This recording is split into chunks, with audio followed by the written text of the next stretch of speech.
오늘 우리는 골로새서 1장의 말씀을 통해서 바울 사도의 깊은 고백이 담긴 이 말씀을 우리가 깨달아 알며 또 복음 사역자로서의 우리의 마음이 어떠한 자세로 사역해야 할 것인가, 그리고 또 어떠한 도전이 우리에게 있는가, 이 말씀을 통해 여러분에게 은혜의 도전의 시간이 될 수 있기를 예수님의 이름으로 축원합니다. 오늘 바울은 24절 말씀에서 내가 이제 너희를 위하여 받는 괴로움을 기뻐하고 이렇게 말하고 있어요. 여러분, 고난을 기뻐한다. 사실 이것이 말이 되는 일일까요? 여러분, 고난을 기뻐할 수 있으세요? 고난이 오면은 인상이 팍 써집니다. 얼굴에 눈가에 인내천자가 그려지고 이마에는 갈매기가 나오는 것이 우리 사람의 본성일진데, 바울 사도는 오늘 본문에서 고난을 기뻐한다 이렇게 말합니다. 구체적으로 11장 고린도후서 11장 23절에 보면 바울이 당했던 고난을 쭉 기록하고 있는데요, 제가 읽어드리겠습니다.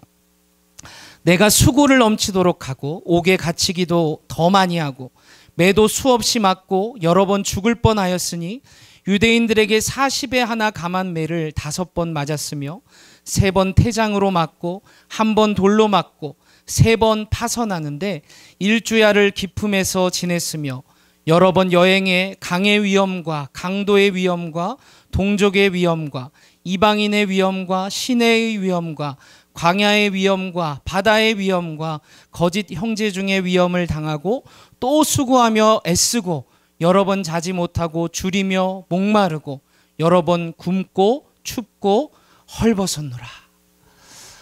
한 사람이 당했다라고 하기에는 이 고난의 무게와 정말로 그 고난의 방식들이 너무나도 힘든 고난이었을 것입니다. 그런데 바울은 이 모든 고난을, 이 괴로움을 내가 기뻐한다 이렇게 말하고 있어요. 이 골로새서라는 이 편지를 쓸 때만 해도 바울은 로마에 있는 감옥에 그리스도의 복음 때문에 지금 수감되어 있는 상태였습니다. 그래서 바울의 적이 되는 거짓 선지자들이 이 감옥에 갇혀 있는 죄수, 그 신분을 가지고 사람들에게 이야기하면서 거짓 선전을 펼치는 거예요. 뭐라고 얘기합니까? 이 그리스도의 종이라는 사람이 감옥에 갇혀 있는 것이 말이 되냐? 어떻게 복음을 전한다는 사람이 무슨 죄를 지었길래 감옥에 갇힐 수 있어? 라면서 그 도덕성을 문제 삼으면서 바울의 사역을 어떻게든 방해하려고 했습니다. 그래서 도리어 이 감옥에 갇혔다는 그 사실을 이 거짓 선지자들은 바울의 복음을 방해하는 무기로 사용했다라는 것이죠. 그런데 여러분, 바울은 이것을 반대로 역전시켜서 그의 적들을 쳐부수고 골로새 교회와 더 친근한 관계를 갖기 위한 그 도구로 이것을 사용합니다. 오늘 24절 다시 한번 우리 같이 읽어보실까요? 24절입니다. 시작!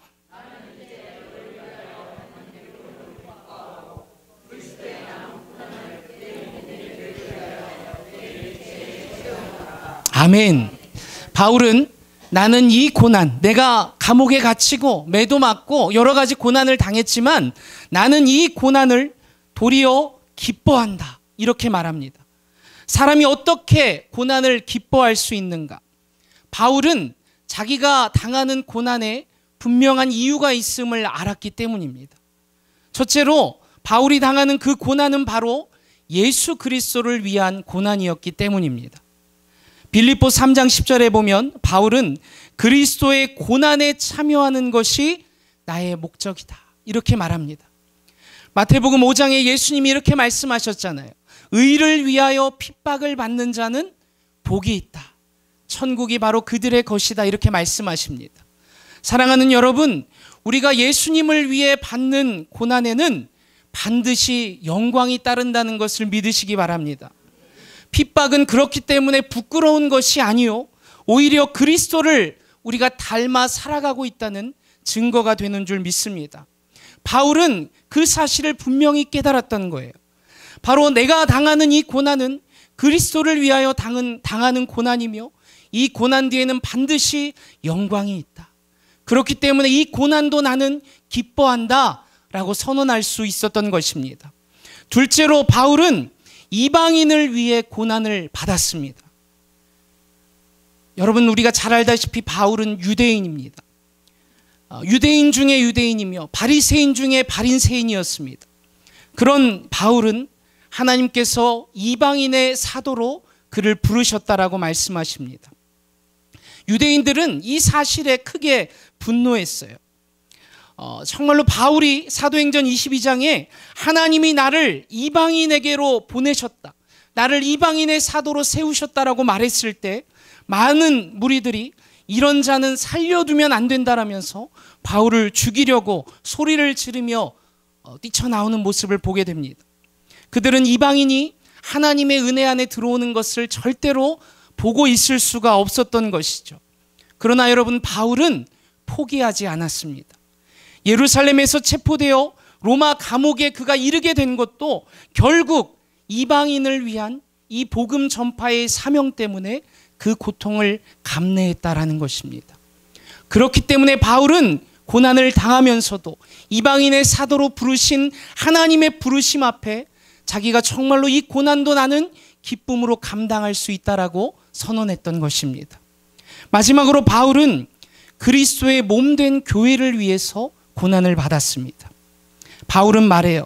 그리스도의 남은 고난을 그의 몸된 교회를 위하여 내 육체에 채운다. 예수님께서 십자가에서 여러분 구속 사역을 하신 것, 이것을 완성하셨다고 하죠. 그러나 교회는 이 세상에서 여전히 고난을 겪습니다. 그 고난에 함께하는 것, 이것이 바로 바울의 사역이었다라는 것입니다. 바울의 사명이라는 것입니다. 사도행전 9장에서 예수님은 바울에게 사울아 사울아 내가 왜 나를 핍박하느냐라고 말씀하십니다. 그것은 무슨 말이냐면 교회를 핍박하는 것이 곧 주님을 핍박하는 것이라는 것.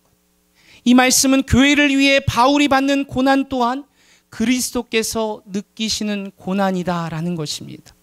그렇기 때문에 바울은 그리스도인의 그 몸된 교회를 위해서 고난받는 것, 이것을 기쁨으로 여기고 능히 그 고난 가운데 그가 감내하며 그 고난을 견뎌낼 수 있었다라는 것입니다.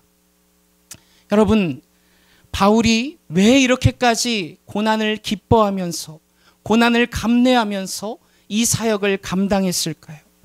그것은 바로 하나님의 부르심에 대한 책임 때문이었습니다.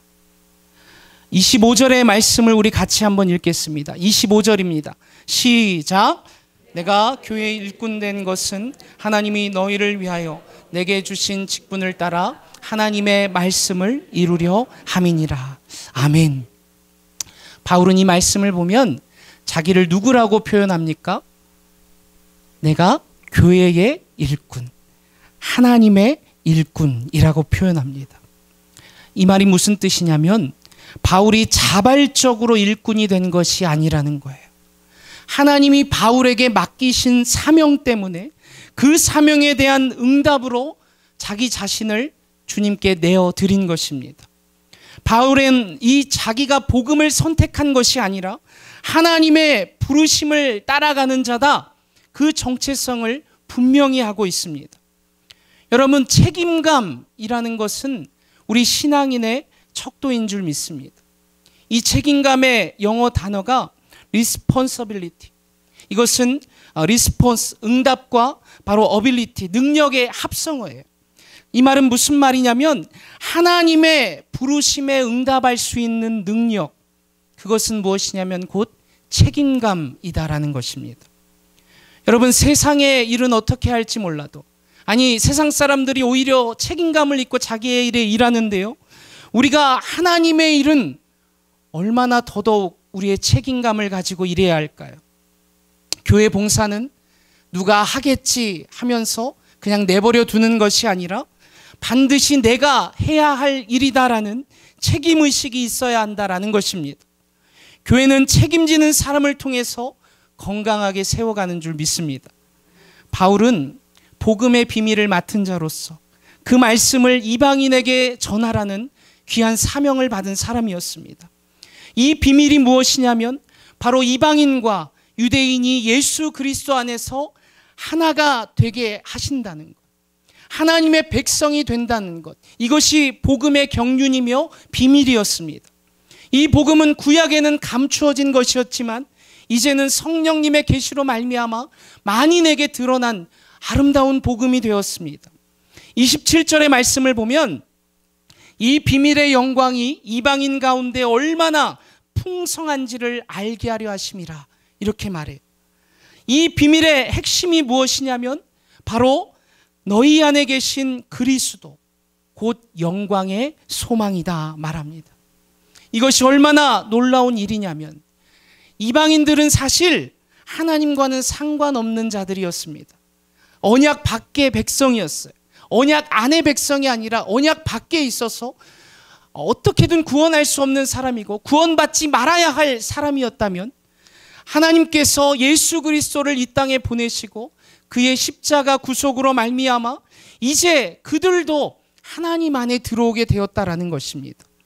예수님이 그들 안에 계시고 우리도 이제 예수님 안에 거하게 되고 정말로 우리가 하나님의 자녀가 됐다는 이 놀라운 사실, 이것이 바로 우리의 삶의 방향을 바꾸는 놀라운 구원의 선포인 줄 믿습니다. 바로 이 사실이 우리로 하여금 부르심에 대한 사명자로서 살아가게 하는 것입니다. 바울은 그 사명에 대한 분명한 책임감이 있었어요. 하나님이 나를 이방인의 사도로 부르셨다. 나도 예수 믿는 사람을 핍박하고 죽이고 정죄하던 사람이었지만 그러한 죄인인 나를 하나님이 선택하시고 구원하셔서 나에게 이방인에게 복음을 전하라는 이 귀한 사명을 주셨으니 내가 어찌 나의 전심을 다해 이 사역을 하지 않을 수 있겠는가. 바울에게는 복음에 대한 분명한 책임감이 있었다라는 것입니다. 여러분, 우리에게도 이 책임감이 있어야 합니다. 하나님이 여러분을 바로 이 복음의 사도로 부르셨습니다. 여러분을 구원하기 위해 예수 그리스도를 보내셨고 십자가에 죽게 하시며 부활하시기까지 바로 저와 여러분을 사랑하신 이 놀라운 사랑이 여러분 안에 풍성히 거하시기를 소망합니다. 그리고 그 사랑 안에 주님의 이 말씀을 전하라는 복음의 전달자로 나를 세우신 것에 대한 책임감을 가지고 믿음으로 나아가는 여러분 되시기를 예수님의 이름으로 축원합니다. 바울은 이 책임감을 가지고 이제 어떻게 사역하냐면 오늘 본문 28절과 29절 함께 읽겠습니다. 시작.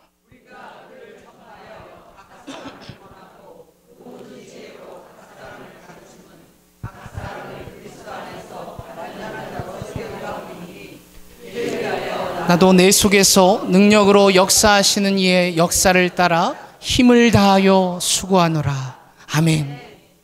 여러분, 바울의 이 말씀을 보면 바울의 사역은 철저히 각 사람을 위한 사역이었다 그랬어요. 그는 대충 뭉뚱그려 전도하지 않았다라는 거예요. 모든 사람을 대상으로 하되 각 사람을 향한 정성의 마음으로 그는 가르치고 사역했습니다. 개인 한 명 한 명이 주님 안에서 온전히 자라나도록 돕는 것, 그것이 바울의 사명이었다라는 것입니다. 그리고 이 일을 위한 바울의 마음이 어떠했냐면 29절에 이를 위하여 나도 내 속에서 능력으로 역사하시는 이의 역사를 따라 힘을 다하여 수고하노라. 여기서 힘을 다하여 수고하노라 라는 이 표현은 원어적으로 보면 운동선수가 전력을 다해서 뛰는 모습을 표현하고 있어요. 숨이 넘어갈 정도로, 땀이 비오듯 흐르도록, 넘어져서도 다시 일어나는 바로 그 전심전력의 자세로 바울이 지금 사역하고 있다라는 것입니다. 사랑하는 여러분, 우리는 하나님을 위해서 또 교회를 위해 성도를 위해 과연 힘을 다해 수고하고 계십니까? 하나님은 우리에게 능력도 주시고 성령의 도우심도 주시고 정말로 우리에게 귀한 우리의 삶의 달란트도 허락하셨는데, 그러나 그것이 게으른 삶을 허락하시는 것이 아님에도 우리가 주님 앞에 전심전력으로 과연 사역하고 있는가? 바울은 내 속에서 역사하시는 이의 능력을 따라 라고 말합니다. 즉 하나님이 주시는 힘에 자기의 정성을 더해서 사역했다라는 것입니다. 여러분, 이 부분에서 우리는 무엇을 회복해야 하냐면 바로 정성의 신앙을 회복해야 합니다. 정성이 여러분 능력을 이깁니다. 정성이라는 것은 진실한 사랑의 표현입니다. 정성은 사람의 마음을 움직이고 하나님의 감동을 불러오는 줄 믿습니다. 오늘날 많은 사람들은 쉽게 이야기해요. 나는 은사가 없습니다. 나는 잘 못해요. 내가 할 줄 모릅니다. 여러분, 그러나 정성은 우리의 정말로 책임감과 우리가 이 일에 내가 정성을 다해 하겠다는 그 마음은 은사보다도 달란트보다도 위대한 줄 믿습니다. 그림을 잘 못 그려도 정성껏 그리면 그것이 감동이 돼요.